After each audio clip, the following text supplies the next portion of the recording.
Sandali lamang, Het. Ito nga, ubusin natin si Boy Gonzales. Ang sabi ng Department of Justice Secretary Boying Remulla, ha? Balakay. Oo. Tuloy daw. Ano sabi? Ang sabi lakay, Task Force on Extrajudicial Killings, nagsimula na daw magtrabaho. Ayon po yan kay Justice Secretary Crispin Remulla. Detalye balita mo, RH29, Boy Gonzales. Boy.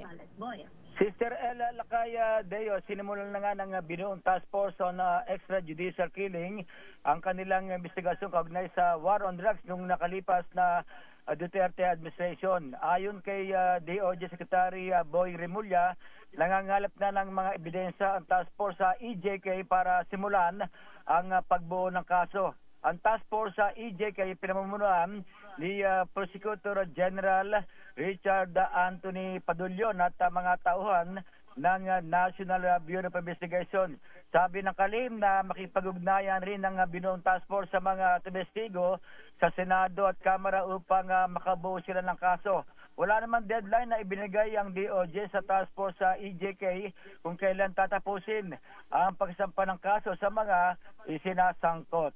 Ito si Boy Gonzales para sa DCRH, una sa Pilipinas, una sa Pilipino. Salamat, Boy Gonzales.